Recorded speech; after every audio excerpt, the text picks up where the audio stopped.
Sebagaimana biasa kita akan tilawah. Semoga Allah Subhanahu wa taala berikan 10 kebaikan dan seluruh yang kita baca. Allah turunkan ketenangan dalam hati kita. Allah jaga kita melalui malaikatnya dan masukkan kita ke dalam hamba-hamba Allah yang banyak berzikir kepadanya. Seperti yang saya jelaskan sebelumnya, ya, kalau bisa pegang Qur'annya, dilihat Qur'annya, karena kita akan baca bersama-sama. Nanti kita akan terangkan tadaburnya. Jadi konsepnya nggak jiping lagi nih Pak, nggak ngaji kuping lagi, baca Iqra Bismillahirrahmanirrahim khalaq. Kalau dipegang Al-Qur'annya surat Al-Baqarah ayat 1 sampai 5. Karena kita satu halaman.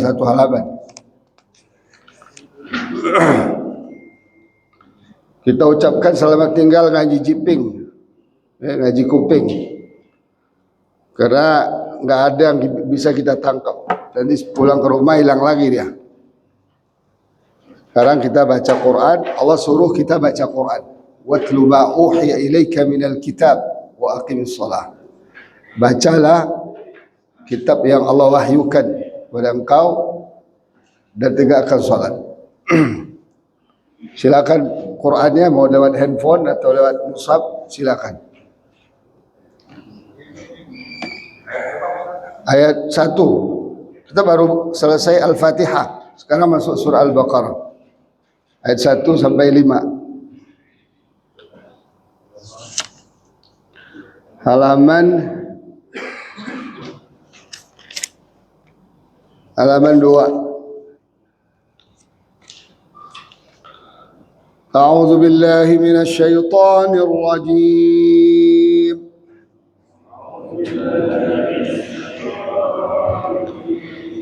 Bismillahirrahmanirrahim.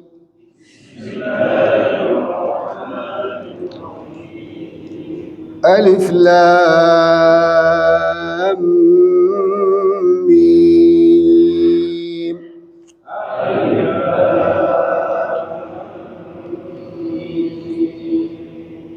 Dzalikal kitabu la raiba fihi hudan lil muttaqin.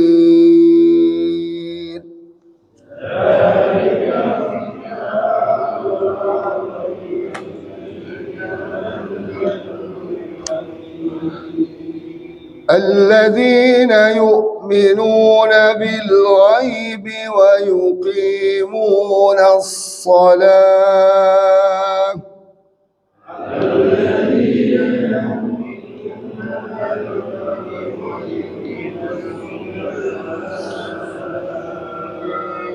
ومما رزقناهم ينفقون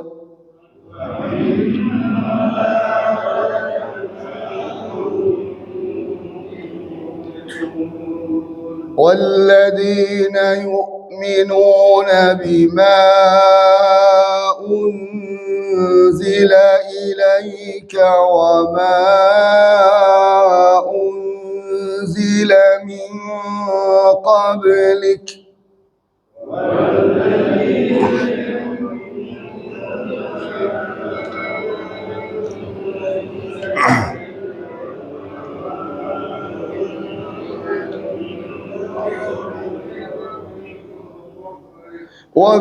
وبالآخرة هم يوقنون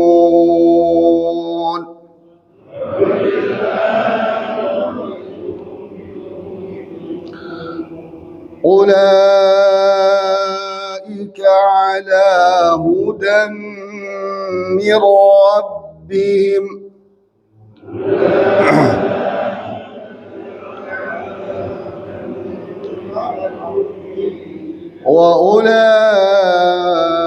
وأولئك هم المفلحون.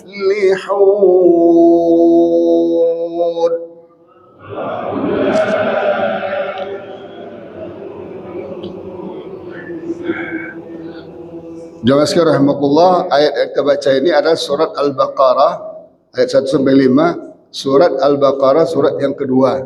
di dalam susunan mushaf, tapi bukan surat yang kedua diturunkan. Ya. Sudah saya jelaskan kenapa beda antara penyusunan surat dalam mushaf dan diturunkan ketika zaman Nabi SAW. Al-Baqarah artinya sapi betina, karena akan ada cerita tentang Bani Israel. Diperintahkan Allah untuk menyembelih sapi betina. Kemudian surat ini disebut juga surat Madaniyah, surat yang diturun ketika dakwah Rasulullah SAW sudah pindah ke Madinah, atau Rasulullah SAW sudah pindah ke Madinah.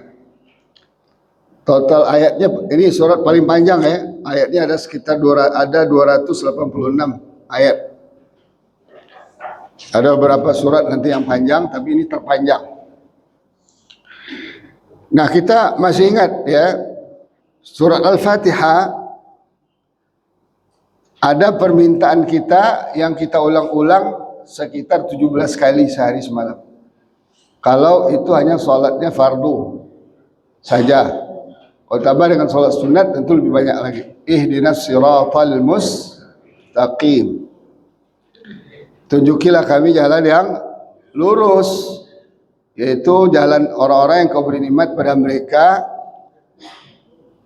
yaitu para nabi, orang-orang saleh, para syuhada dan as-siddiqin. Ghairil maghdubi alaihim, bukan jalan orang yang kau murkai, itu Yahudi, waladhdallin, dan tidak juga jalan orang yang tersesat. Di kita ini ya, karena mungkin jauh dari Al-Quran, ya, jauh dari Al-Quran, banyak sekali orang kita mengikuti jalan Yahudi dan Nasrani. Bahkan banyak orang kita masuk Yahudi dan Nasrani. Ya, ingat ya, agama Yahudi, agama Nasrani yang mereka karang-karang itu hanya berlaku untuk Bani Israel. Bani Israel, keturunan Yakub. Ya. Bani Israel, mereka ya, Allah berikan agama, kitab pada mereka, Taurat dan Injil. Taurat hanya diakui oleh orang Yahudi dan tidak mengakui Injil dan Al-Quran. Kemudian orang Nasrani mengakui Taurat dan Injil, tidak mengakui Al-Quran. Lalu Islam, semuanya agama Nabi Islam ya, Islam yang dibawa oleh Nabi SAW, itu diperintahkan Allah untuk mengakui Taurat, Injil dan Al-Quran. Cuman hukumnya tidak berlaku. Setelah Al-Quran diturunkan, Taurat dan Injil tidak berlaku. Pertama, karena memang Quran kitab terakhir untuk seluruh manusia. Yang kedua, Taurat dan Injil itu hanya khusus untuk Bani Israel, aturan-aturan untuk Bani Israel. Yang sekarang terbagi dua secara umum, mereka Yahudi dan Nasrani. Lah kok orang kita bisa masuk Yahudi, masuk Nasrani, itu kenapa? Tidak paham berarti mereka kan? Ya, ada orang Jawa masuk Yahudi Nasrani, padahal mereka bukan Bani Israel. Bani Israel nggak orang Jawa, bukan. Ya kan? Ada orang Sunda masuk Yahudi Nasrani, mau orang Sunda Bani Israel? Bukan. Bani Israel itu fisiknya aja beda. Allah udah rancang begitu. Mereka orang berkulit putih, disebut juga dengan Banil Asfar, atau disebut juga dengan bangsa Romawi, ya kan? Rambut pirang, mata biru, hidung mancung, tinggal di Eropa rata-rata, ya kan? Lah, kok ada orang kita sawo matang, hidung pesek masuk Kristen? Kesalah alamat itu kan? Daripada masuk Kristen lebih baik nggak beragama. Artinya dia berada pada posisi gelap, ya kan? Orang nggak beragama pada posisi gelap ya. Tapi masuk ke Yahudi, seperti yang di TV itu ada si mbak-mbak di TV itu bela Yahudi aja kerjaannya, ya kan? Monica namanya, saya tahunya Monica Seles, pemain tenis saya tahu, ya kan? Yahudi. Kok hidung pesek Yahudi gimana? Kulit sawo matang, badan kecil. Yahudi itu hidung aja mancung gitu kan. Itu banyak masuk Kristen. Orang kita paling banyak masuk Kristen. Ini salah alamat, kasihan banget ya. Kalau kalian tetap pada agama animisme atau tidak bertuhan, ada kemungkinan kalian akan belok ke Islam, kan gitu kan? Karena orang masih fitrah kan. Bukan berarti kalau udah masuk Kristen gak masuk Islam, ada juga kan. Sekarang kan lagi seru nih di Indonesia ini, teman-teman pendeta atau orang-orang yang pintar di antara mereka pada masuk Islam, kemudian membuat komunitas, ada yang namanya muhtadin, ya kan, ada macam-macam. Wah, itu mereka memahami kelemahan-kelemahan agama mereka yang terdahulu dan dijelaskan bagaimana kelebihan Islam. Seru perangnya sekarang. Ya, bukan hanya Syaban Zakir Naik aja, ya kan? Kalau Zakir Naik kan Muslim asalnya. Termasuk di Eropa, di Amerika. Di Eropa itu Pak, ada dai-dai yang di taman-taman berdakwahnya. Kan di Eropa itu bebas. Yang ini dakwain ateis, didakwain Kristen, didakwain Islam. Seru tuh sekarang. Apalagi setelah Gaza ini, otak manusia pada terbuka gitu kan. Terbuka. Ada yang dapat hidayah, ada yang belum dapat hidayah. Kita doakan yang bela-bela Palestina itu akan dapat hidayah. Agar mereka mendapatkan hasil dari perjuangan mereka. So kalau mereka tidak beriman, berjuang, ya nggak dapat hasil apa-apa. Makanya jangan percaya kepada semboyan untuk membela Gaza tidak perlu jadi seorang mukmin, seorang Muslim. Itu keliru itu. Itu bahaya itu. Ya, mungkin untuk orang non Muslim iya, untuk kita nggak bisa. Karena syarat diterima amal ibadah kita itu adalah iman. Kita masuk Islam. Baru terima amal ibadah kita. Sebesar apapun kita bela manusia, ya kan? Berikan kebaikan pada manusia, kalau kita hanya tidak beriman, tidak akan diterima oleh Allah Subhanahu wa taala. Illadzina amanu wa amilus shalihat. Amal saleh itu nomor 2, nomor 1 iman dulu. Nah, ini harus dipahami kaum muslimin rahimakumullah. Nah, kita berdoa kepada Allah 17 kali minimal, ihdinas siratal mustaqim. Tunjuki kami jalan yang lurus. Pertanyaannya adalah di mana jalan lurus itu? Jalan para nabi itu ada di mana letaknya? Bukan jalan Yahudi, bukan jalan Nasrani, itu yang mana? Allah jawab alif lam mim. Alif lam mim ini disebut dengan huruf muqatta'ah, potongan-potongan huruf yang kita tidak tahu artinya. Ada 29 surah yang dimulai dari 114 surah, ada 29 surah dimulai dengan huruf-huruf seperti alif lam mim ha mim, ya kan? Kaf ha, yang panjang tuh kaf ha ya ain, yang paling pendek tuh nun. Surat Nun wal qalami wa ma yasturun. Ini ada 29. Kita nggak boleh ya mendalam-dalami, mencari-cari maknanya, nggak akan paham. Ini rahasia Allah Subhanahu wa taala. Bahkan ulama juga menjelaskan, orang Arab yang bahasa Arab dilahirkan nggak akan paham juga ini. Apa arti alif lam mim, apa arti ha mim, apa arti nun, itu Allah yang tahu. Itu tantangan bagi orang Arab yang paham bahasa Arab. Ayo coba artikan, bisa nggak? Iya kan? Itulah luar biasanya Al-Quran. Ada yang disebut dengan al-i'jaz al-lughawi, mu'jizat bahasa. Ada yang kita nggak paham, khususnya awal-awal surat yang Allah buat beberapa huruf atau satu huruf lebih. Nah, lalu Allah jawab, dzalikal kitab.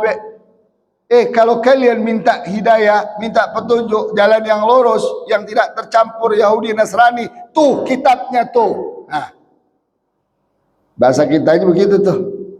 Kitabnya apa dia? Al-Quran. Subhanallah ya, langsung dijawab ya.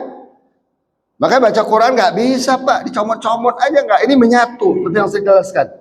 Dari Al-Fatihah sampai An-Nas itu menyatu, satu kesatuan. Akan menjawab semua persoalan-persoalan. Akan menjelaskan semua hukum-hukum. Cerita-cerita, sejarah-sejarah, sains, aspek saintifik, ya, ekonomi, sosial, budaya, politik, keamanan, persenjataan, bahkan perang dan damai. Mau apa lagi? Kalau ada orang bilang jangan bawa-bawa politik Islam, jangan bawa politik, ente anti Islam, musuh Islam ente, atau tolol, nggak paham Islam. Itu ajarannya Belanda, agar kita nggak ikut ekonomi dan politik sehingga diambil orang. Kayak sekarang Indonesia 80 tahun merdeka, mana politik Islam? Habis, ludes, des. Mana ekonomi kita? Habis. Bahkan di celengan-celengan kita juga mau dicuri juga, mau diambil juga, ya kan? Ini karena kita tidak paham Al-Quran. Kita biarkan itu semua terjadi, seakan-akan itu bukan kewajiban kita. Oh enggak, orang Muslim kalau kita baca Quran, tugas diantaranya apa? Wa an aqimuddin, menegakkan agama ini. Ya, kalau agama ini tidak tegak dalam kehidupan sosial masyarakat negara kita berdosa semuanya. Walaupun yang menegakkan agama secara sistem politik dan pemerintah itu adalah fardu kifayah. Fardu kifayah artinya orang-orang berilmu, kan? Ya kita kena dosa juga. Karena definisi fardu kifayah apa?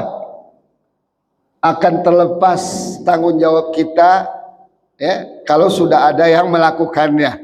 Karena ada nggak melakukan politik Islam? Nggak ada. Sejak Soekarno dan Hatta menipu umat ini dengan membuang 7 kata di Piagam Jakarta, sampai hari ini umat babak belur. Bawa Islam sedikit tuduh keras, ya kan? Bawa Islam ke pemerintahan, ke politik, tuduh mereka apa?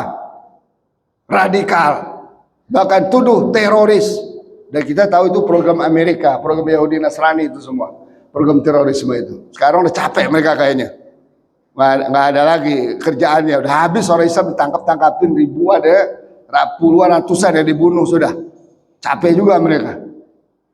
Ya, ini dosa kita semua karena kita tidak paham Al-Quran. Para Allah katakan, kalau kalian mau minta jalan yang lurus, itu ada pada dzalikal kitab.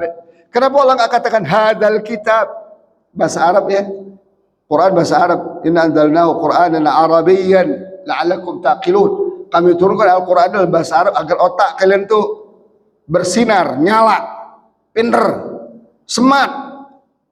Kalau nggak baca Quran, bodoh kalian, ditipu kalian oleh umat-umat manusia tukang tipu, Yahudi Nasrani dan antek-anteknya yang ada di negeri kita. Makanya zalika, itu dia bahasa hadza ini kan, zalika itu dia. Kalian kan minta nih, ihdinas siratal mustaqim. Makanya aneh, orang sholat baca ihdinas siratal mustaqim tapi nggak baca Quran, nggak mau memahami Al-Quran, dia nggak dapat. Quran itu ilmu, al-ilmu bitta'allum. Ilmu itu dapat dengan belajar. Nggak ada ilmu tiba-tiba masuk ke kepala kita, ke hati kita tuh mah wahyu. Itu wahyu udah selesai, itu hanya diberikan para nabi. Terakhir Nabi kita Muhammad sallallahu alaihi wasallam 23 tahun nih Rasulullah terima wahyu ini, mulai dari Iqra sampai dengan ayat 281 surah Al-Baqarah, itu ayat terakhir yang turun, itu melalui proses 23 tahun. Makanya saya punya konsep belajar Al-Quran 23 tahun. Ya, 23 tahun. Kalau benar-benar kita ingin paham Al-Quran, jangan cepat-cepat, nggak akan bisa kita cepat-cepat. Rasulullah saja, Rasul terbaik, sahabat, manusia terbaik, itu perlu waktu berapa? 23 tahun. Ini ada orang mau setahun 2 tahun, oh udah anggap ahli Quran. Enggak ahli Al-Quran, itu ditipu setan itu. Quran itu perlu waktu. Cuman kita perencanaannya yang nggak ada. Coba kalau kita mulainya dari anak SD aja umpamanya, kan? Belajar Quran kita SD 6 tahun, SMP SMA 6 tahun, udah 12 tahun, ya kan? Kuliah lagi 4 sampai 10 tahun, ya 22 tahun selesai sebenarnya Quran itu. Maka mungkin bisa lebih cepat. Karena sekarang semua udah tersedia kan, tafsirnya, ilmu-ilmu terkait dengan Quran sudah tersedia, tinggal kita baca. Mungkin nggak sampai 23 tahun ya, 20 tahun, 15 tahun selesai.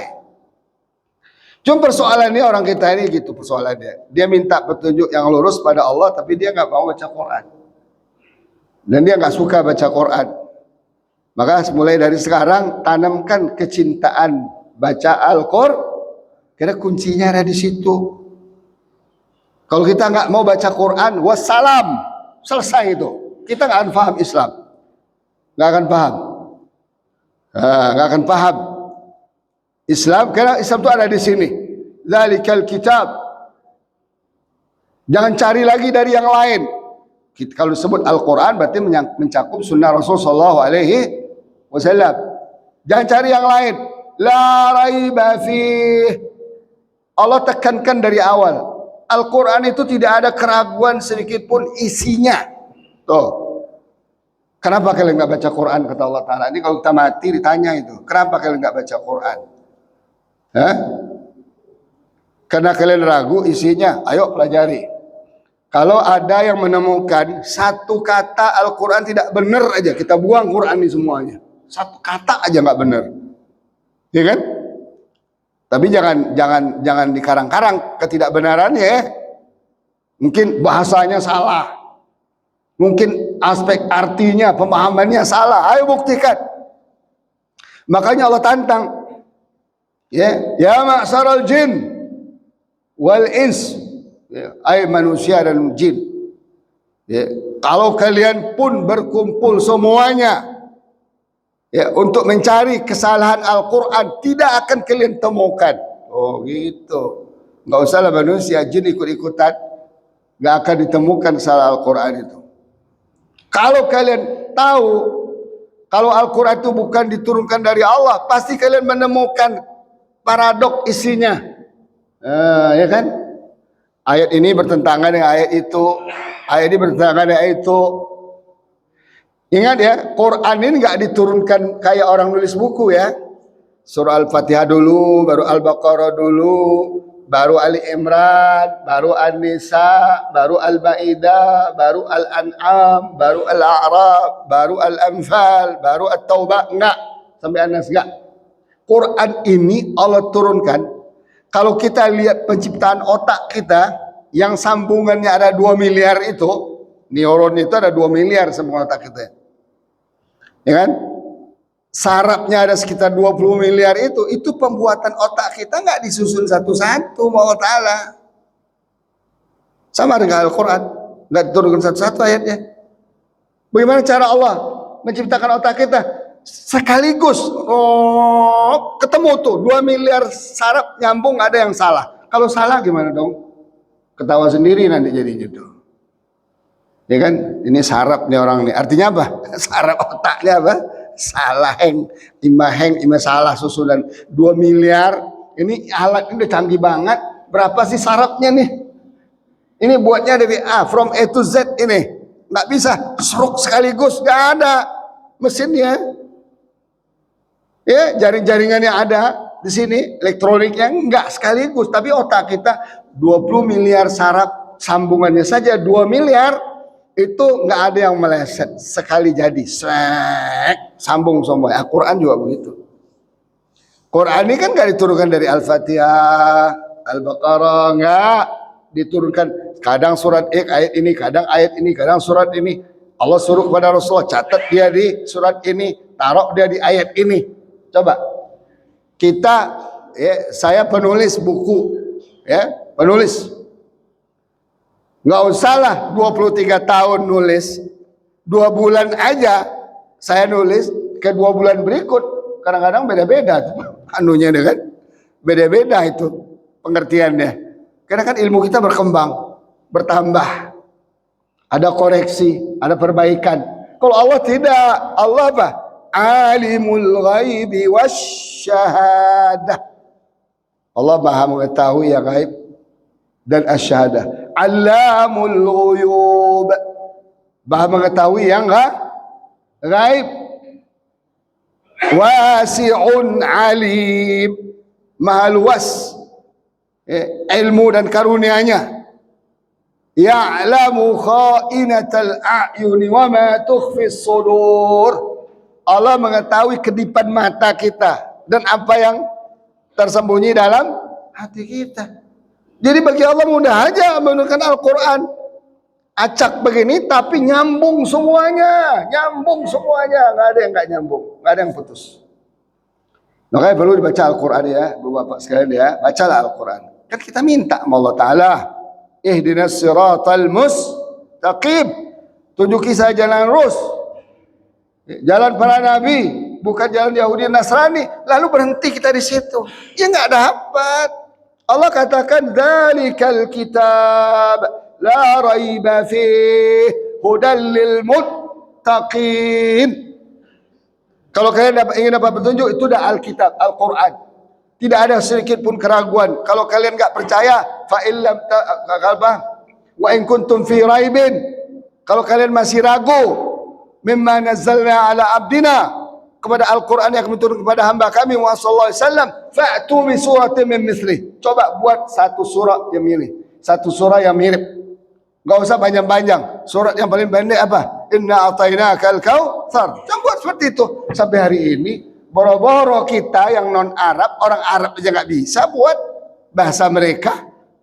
Maka setelah Nabi SAW wafat, dulu muncul nabi-nabi palsu kan, ngarang-ngarang kitab palsu. Ya satu surat aja nggak nyampe. Gimana caranya? Wah, dia siratnya ada surat Al-Fil. Kalau kita surat Al-Fil, alam tara kaifa fa'ala rabbuka bi ashabil fil. Tidakkah kamu melihat Allah perlakukan, Allah tindak orang yang punya gajah? Siapa dia? Raja Abraha ingin menghancurkan Ka'bah. Allah hancurkan mereka dengan batu, diturunkan dari neraka, dibawa oleh burung-burung ababil.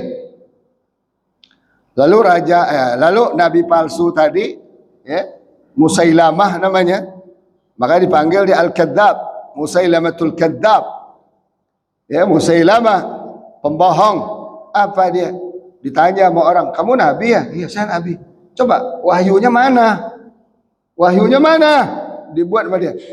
Ingat dia surat Al-Fil. Al-Filu wa ma adraka mal filu anfuhu tawilu. Dia bilang, tahu gak kamu? Al-Fil, gajah itu belalainya panjang. Ya kalau begitu bunyinya anak TK juga bisa dong, ya kan? Bisa nggak anak TK bilang belalainya panjang? Gajah, tahu nggak kamu gajah itu apa? Belalainya panjang. Ya anak TK juga bisa dong. Itulah manusia-manusia. Di sini ada sadek, apa namanya sadek, musadek. Sekarang ada agama di Indonesia, muncul agama Nusantara, Islam Nusantara. Kita tantang mereka. Oke, kalian buat agama sendiri. Kitabnya apa? Hah? Islam Nusantara kitabnya apa? Hah? Nggak ada, Pak. Nabinya siapa? Oh, nabinya ada tuh mantan menteri agama yang di penjara, mau di penjara itu. Mana nabinya itu? Penjaga gereja itu, satpam gereja itu. Benar kan? Kalau gereja semangat banget. Mukarrabin nggak pernah dijaga sama dia. Tapi Mukarrabin itu jaga. Tuh kan, Mukarrabin aktif ngajinya sebelum subuh. Kemarin sebelum subuh ngajinya. Ada kajian sebelum subuh. Ya Allah. Inilah manusia-manusia yang nggak baca Quran, nggak tahu jalan yang lurus itu apa. Pada jalan lurus ada dalam Al-Quran. Quran tidak ada keraguan isinya. Silakan cari, silakan bongkar. Kalau kita merasa sok pintar, hudal lil muttaqin. Quran itu fungsinya petunjuk bagi orang-orang yang bertakwa. Jadi Quran itu petunjuk hidup, ya. Quran itu petunjuk hidup. Quran itu bukan kitab jimat-jimat. Pergi ke Mekah cari Quran paling kecil, nggak bisa dibaca. Sekedar korek api gitu kan.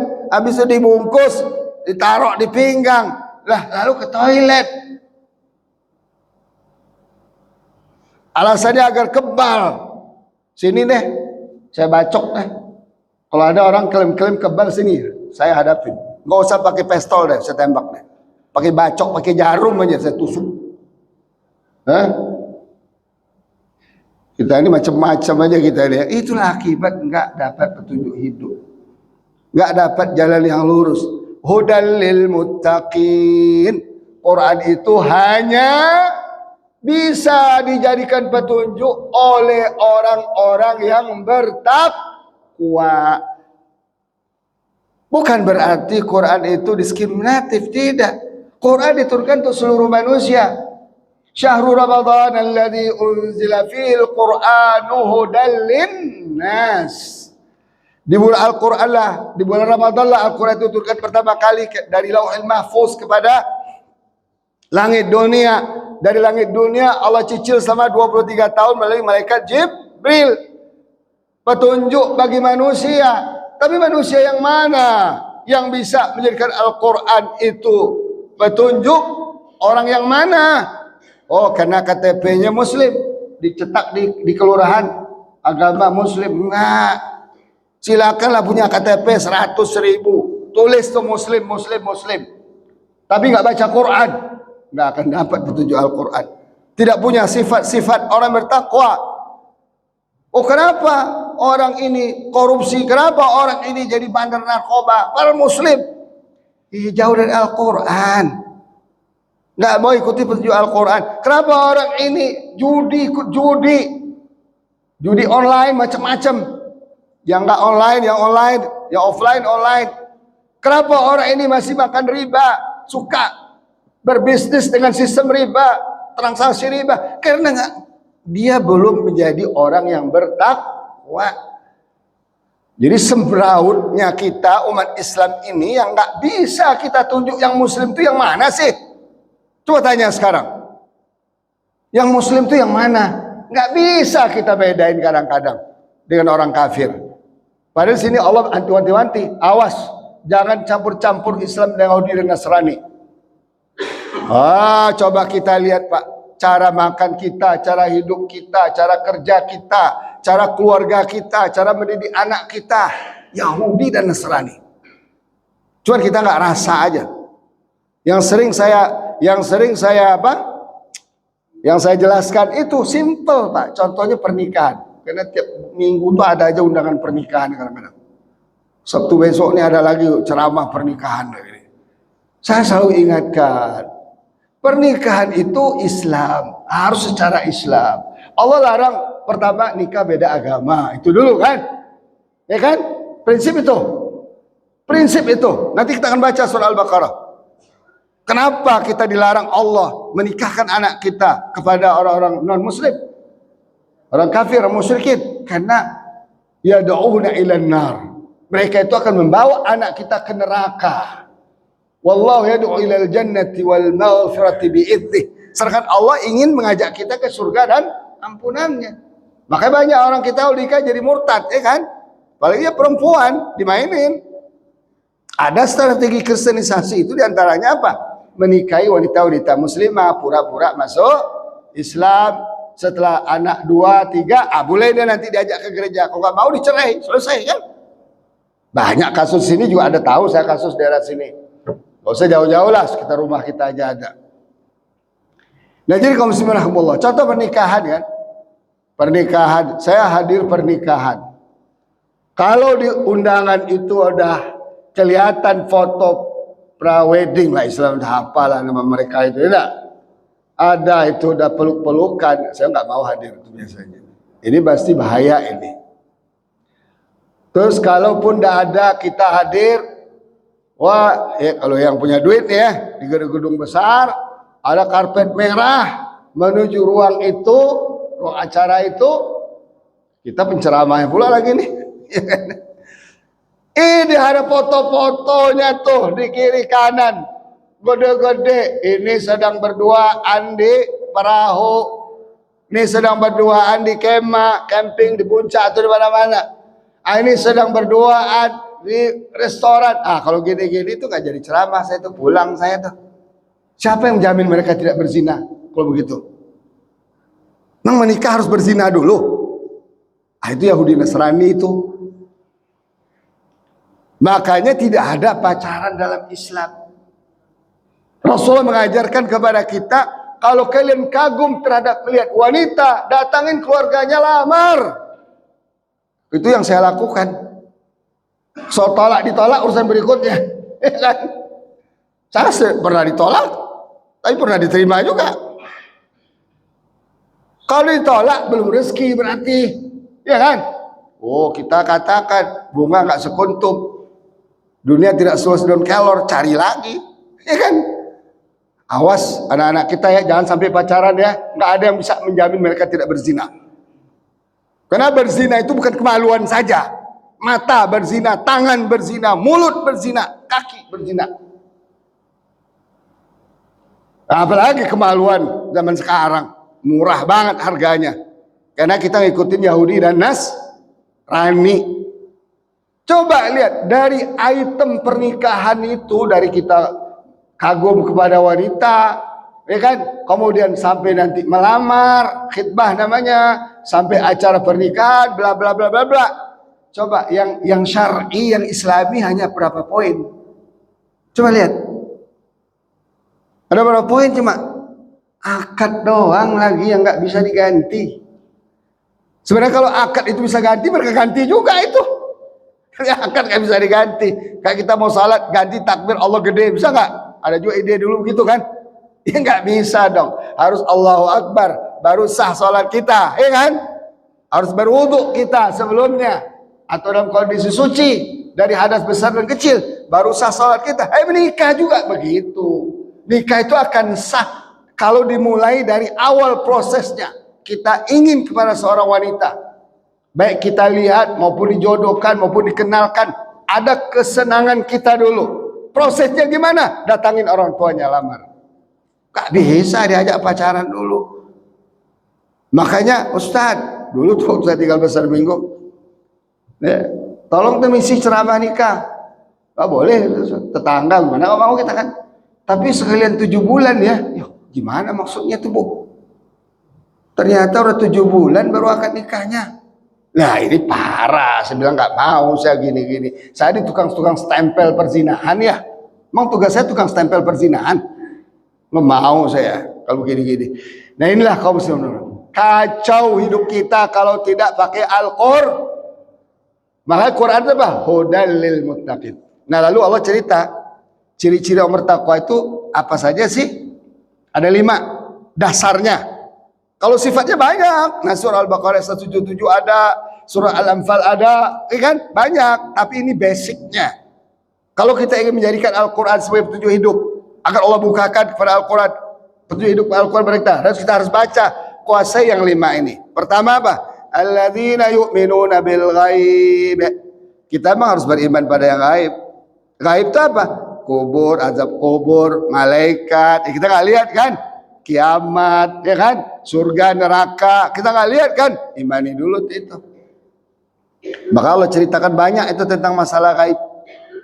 Ya, jangan bilang kayak tokoh besar Indonesia, tokoh besar, menurut mereka besar, menurut kita kecil. Kan? Dibilang apa?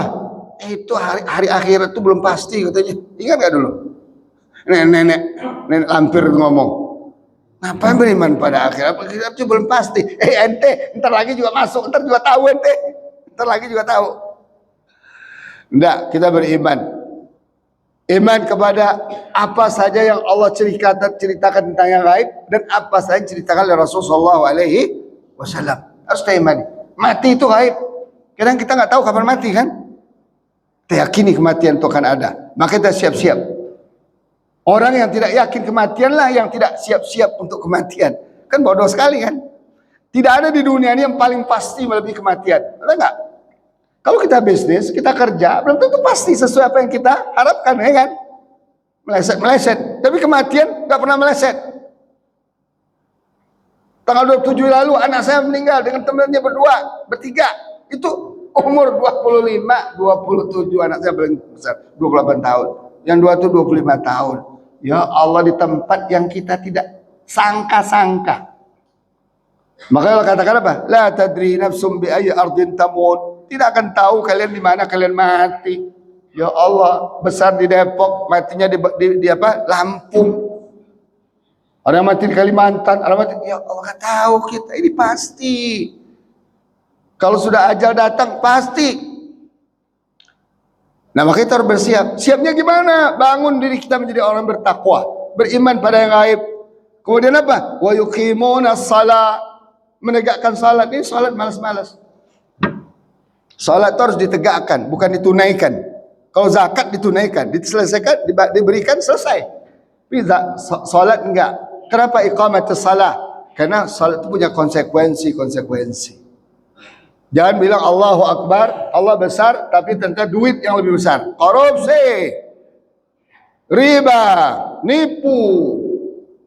Enggak, yang besar Allah Subhanahu wa taala.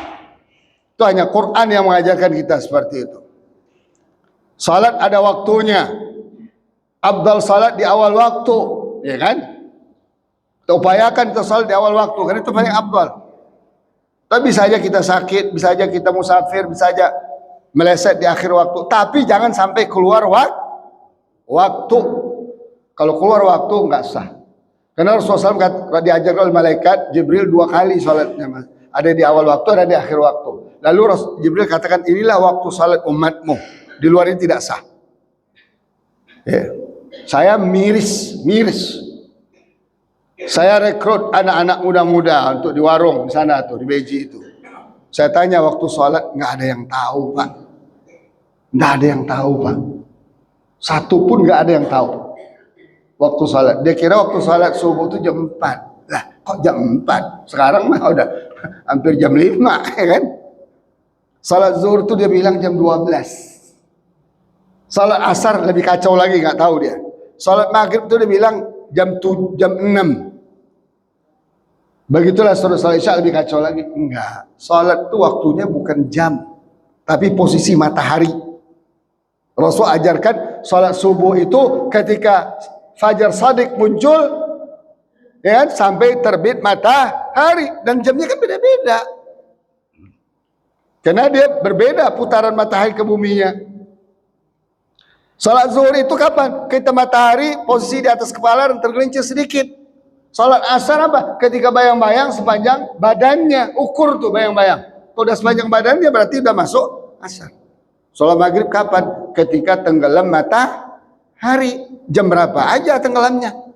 Salat isya kapan? Ketika muncul warna merah di sebelah barat. Itu jarak sekitar 1 jaman. Ini belum tentu jam 7 dia. Tergantung maghribnya kapan. Nah ini, kalau waktu sholat aja nggak tahu, gimana mau sholat? Apalagi sholat ke masjid. Wah, Rasulullah menganjurkan sangat, bahkan marah kalau ada laki-laki sehat sholatnya di rumah. Sampai Rasulullah ingin kumpulkan kayu bakar sampai mau membakar rumah sahabat, dengar azan tapi tidak sholat di masjid. Ini fikih apa? Ini fikih Rasulullah ini. Fikih Rasulullah. Fikih itu nggak boleh bertentangan dengan Rasulullah SAW. Dan yang ketiga, wa mimma razaqnahum yunfiqun, infak. Infak ini bukan zakat. Ingat nih. Ada juga Ustadz Kabir, Ustadz terkenal dulu bilang zakat infak sama aja. Enggak. Lagi sekarang Menteri Keuangan juga udah nyamain pula lagi antara zakat dengan pajak. Ngaco, ya kan? Semakin ngaco dunia ini gara-gara nggak mau dengan Al-Quran. Infak ini suatu pemberian dari harta yang Allah berikan kepada kita keluarkan di jalan Allah. Itu infak. Mau berapa saja, harta semuanya nggak apa-apa, kayak Abu Bakar, semuanya. Nggak ada limitasinya, tidak ada waktunya. Makanya di dalam Quran, satu-satunya pekerjaan yang Allah tegaskan waktunya, dalam Al-Quran itu infak. Mereka berinfak malam dan siang, ya kan? Mereka berinfak dalam keadaan mudah dan sulit. Fisarra'i wa dharra. Coba lihat. Mereka berinfak dalam sembunyi-sembunyi maupun terangan. Coba lihat 6 posisi kondisi infak dalam Al-Quran. Artinya apa? Sangat melebihi perintahnya dari salat. Para salat rukun Islam. Maka kalau ada kita nggak berinfak, dipertanyakan keislaman kita, ketakwaan kita. Ini ciri orang bertakwa ini. Takwa itu ya orang yang paling tinggi. Karena takwa itu hasil dari iman, ilmu dan amal. Kalau ditanya nih, takwa hasil dari iman, ilmu dan amal, lahir takwa. Apa takwa? Sangat menjunjung tinggi perintah Allah dan menjauhi larangan Allah. Saja orang bertakwa yang bisa. Maka orang bertakwa yang bisa menjadikan Al-Quran sebagai petunjuk hidup. Di antara sifat mereka yang ketiga adalah wa mimma razaqnahum yunfiqun. Makanya ada doa. Ya, kata Rasulullah SAW, ini doa ini kelihatannya simpel ya, pelaksanaannya yang berat. Ya. Apa katanya Rasul kata, di pagi-pagi hari kayak sekarang nih, subuh nih, malaikat turun 2 orang. Yang satu berdoa, Allahumma a'ti munfiqan khalafa. Ya Allah, berikanlah balasan, imbalan, tambahan bagi orang berinfak subuh ini. Udah berinfak belum kita subuh ini? Ya kan? Yang satu lagi berdoa, Allahumma a'ti mumsikan talafa. Ya Allah, tahanlah, hancurkanlah harta orang yang hari ini tidak berinfak. Nah, kita mau doa yang mana nih? Mau dapat doa yang mana? Yang pertama tentunya kan, maka berinfaklah pagi-pagi. Maka trombol itu kotak taruh di luar. Infak harus masjid aja. Lihat pemulung kita kasih nasi sebungkus, kita kasih uang 10.000, 5.000, apa aja ya. Nggak harus di masjid ya. Infak tuh kemana saja. Apalagi lebih hebat lagi apa? Kita tiap subuh kita taruh celengan tuh. Di rumah saya gitu tuh. Tiap subuh taruh 10.000, 20.000 diniatkan untuk Palestina. Nanti setelah terkumpul beberapa baru kita kasih. Itu luar biasa zaman sekarang. Ya. Coba Pak buktiin Pak. Kita didoain oleh malaikat. Didoain oleh malaikat langsung. Harta kita jadi berkah.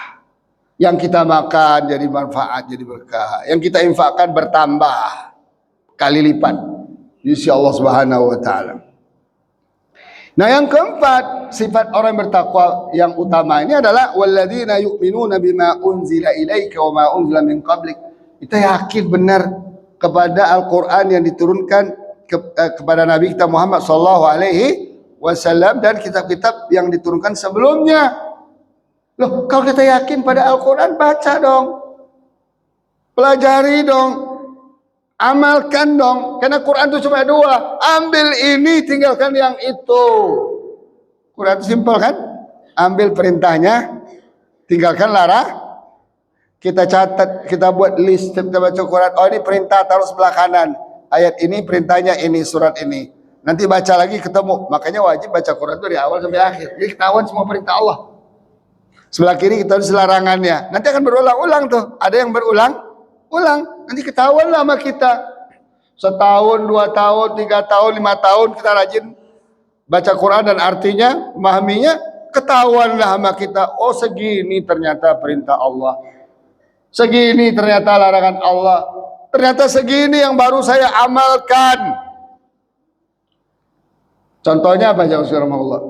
Saya sih belum lagi proses mencari ya, atau menyeleksi atau mempelajari berapa sih sebenarnya perintah Allah dalam Al-Quran. Tapi saya baca dalam kitab-kitab tafsir, perintah Allah itu ada 1000 Pak. Larangan Allah ada 1000. Katakanlah berulang-ulang 30%, 30% aja berulang-ulang. Berarti ada 700 kan? Perintah Allah ada 700 larangan Allah. Saya sudah tes dari barat sampai ke timur Indonesia Pak.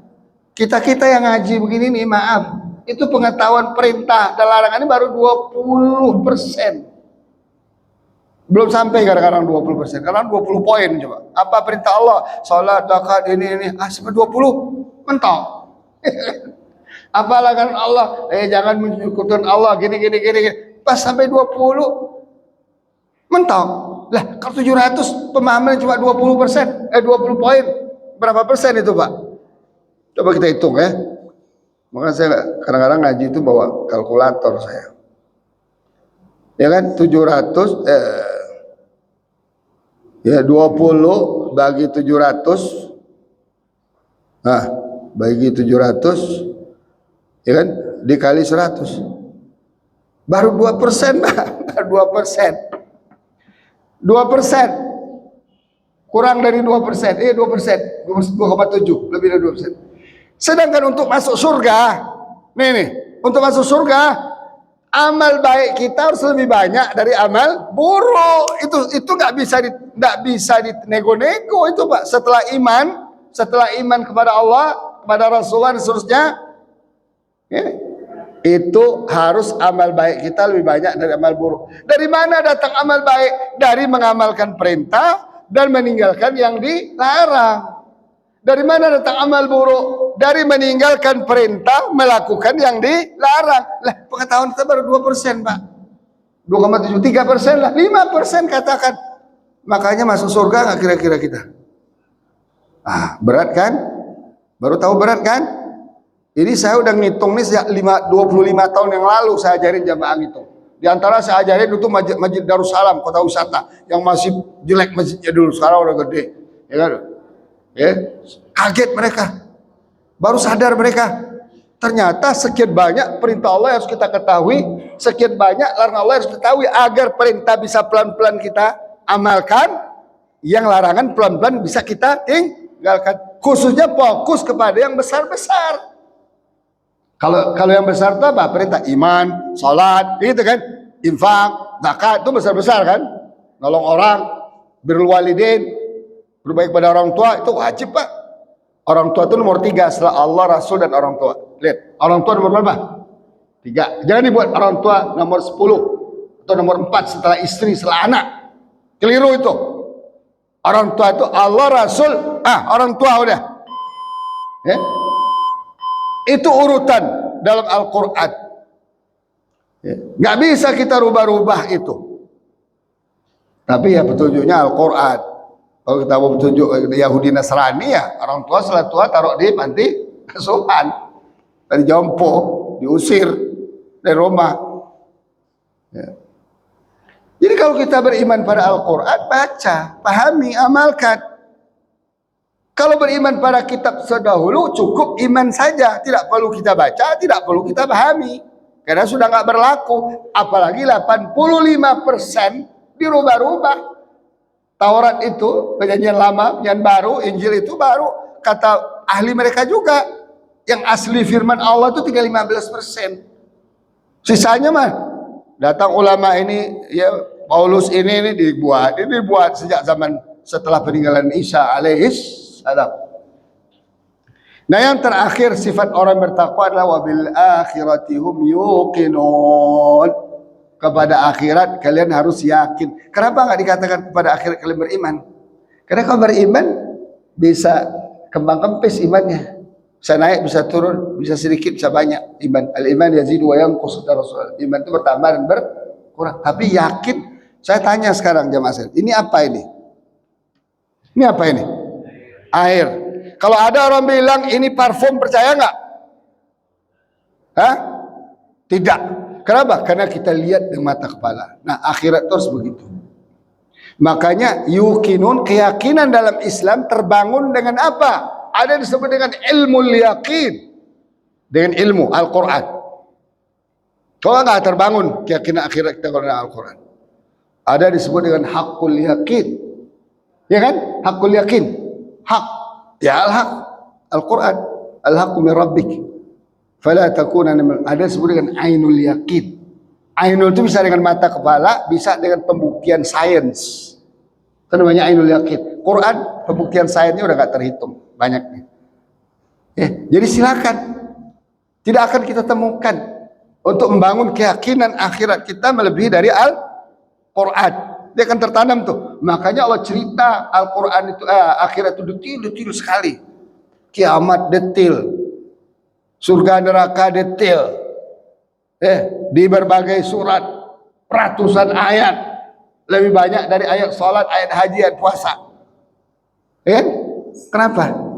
Karena memang nggak gampang membangun keyakinan pada akhirat itu. Karena ada setelah kekufuran dan kemusyrikan, ada tembok lain, yaitu bernama materialism. Orang kalau hidupnya materialistik, akan tertutup bagi dia akhirat. Silakanlah sorbannya segede beduk, silakanlah bajunya putih-putih kayak malaikat, tasbihnya segede buah pinang. Kalau dia orangnya materialistik, akhirat akan terhambat dalam hati dan pikirannya. Makanya apa-apa duit, semua diduitin, Itu ciri-ciri orang. Ciri-ciri orang materialistik itu value-nya adalah harta dan uang. Oh, kamu udah kerja? Oh, kerja. Udah 20 tahun kerja, masa mobil gini-gini aja? Tuh ciri materialistik itu. Masa rumahnya jauh di Citayam masih ngontrak aja? Itu ciri materialistik itu. Udah berapa puluh tahun kamu bisnis, masa begini-gini aja? Enggak, bisnis kita tadi ayat dibaca oleh Ustaz tadi. Hal adullukum ala tijaratin tunjikum min adzabil di akhirat. Dagang kita dagang akhirat. Orang bertakwa itu dagangnya akhirat. Kuncinya apa? Dia sukses atau tidak? Akhirat patokannya, bukan dunia. Nah itu. Makanya ayat berikutnya apa? Ulaika ala hudam mir rabbihim. Mereka inilah yang berada dalam petunjuk. Tadi kan dia minta petunjuk dari Allah. Wa ulaika muflihun. Mereka ini orang yang menang, sukses. Nah, tahu kita sekarang kan? Kalau mau kita sukses di mata Allah Ta'ala, jadikan Al-Quran petunjuk, miliki 5 sifat ini, karakter ini. Nanti akan berkembang dengan sifat-sifat yang lain. Seperti yang katakan tadi, sifat takwa itu kan banyak. Tapi Allah kasih dulu nih kunci utama di mak ini. Alladzina yu'minuna bil ghaib wa yuqimuna shalah wa mimma razaqnahum yunfiqun walladzina yu'minuna bima unzila ilaika wa ma unzila min qablik wa bil akhir. Ditanamkan, tancapkan di kepala kita hal-hal seperti ini, insya Allah nanti akan terbuka tuh. Orang kafir itu yang mana, orang munafik itu yang mana, bagaimana hidup mereka. Ini ciri contohnya apa? Ada Bani Israel, ayat 40 udah masuk tentang Bani Israel. Konkret dah sudah, semakin jelas bagi kita. Cuma persoalannya kita tadabur sebulan sekali, makanya lanjutkan tadabur yang saya tulis itu, baca. Jangan harap sebulan sekali. Ini anggap ini pemanasan aja. Atau nanti setelah dibaca di rumah sebulan berarti ada 30 halaman berarti kan? 30 halaman berarti Ustaz ya? Sehari salaman aja, nggak usah banyak. Tadabur sehari salaman, 2 tahun selesai insya Allah. Nah, enak diskusinya kita nanti. Kalau perlu tahu 4 halaman 30. Bulan berikutnya lompat halaman 60. Bulan berikutnya lompat lagi 180. Cepat selesai, 2 tahun selesai itu. Insya Allah Ta'ala. Baik, jamaah sekalian rahmatullah, demikian tadabbur kita pada subuh hari ini. Semoga Allah selalu mudahkan kita mencari ilmu, dan demikian Allah mudahkan langkah kita ke surga. Baik, ada pertanyaan enggak? Cukup ya. Baik, kalau ada pertanyaan silakan WA aja saya ya. Saya akan jelasin insyaallah taala.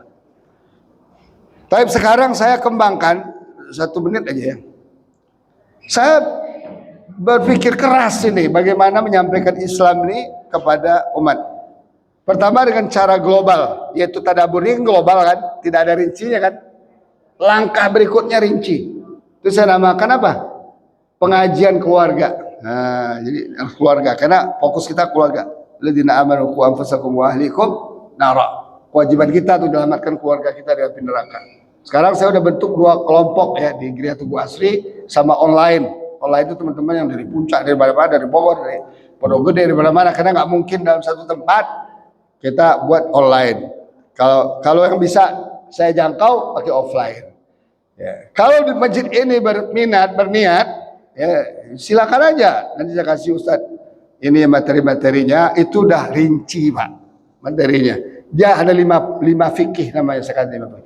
Akidah, ibadah, akhlak, ekonomi, muamalah, dan keluarga. Ini dalam rangka merinci nih ayat-ayat kita baca ini.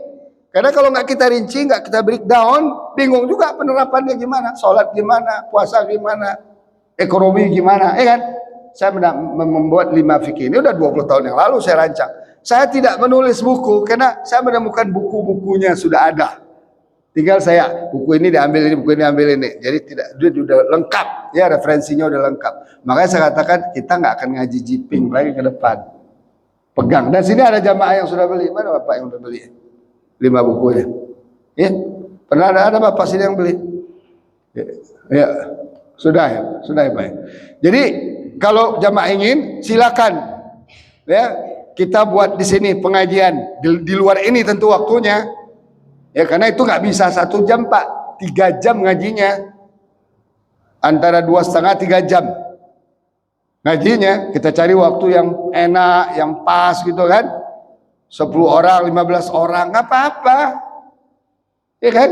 Kita buat kajiannya, selama bisa sinkronkan waktu saya dengan sini insya Allah. Karena saya sayang sepikir, ya jamaah yang interaktif dengan saya wajib paham ini, harus mereka paham. Nanti mereka akan tahulah manfaat dan maslahatnya. Demikian ya, kita tuh baca doa kafatul majlis. Subhanakallah bihamdika asyhadu an la ilaha illa anta astaghfiruka wa atubu ilaik. Assalamualaikum warahmatullahi taala wabarakatuh.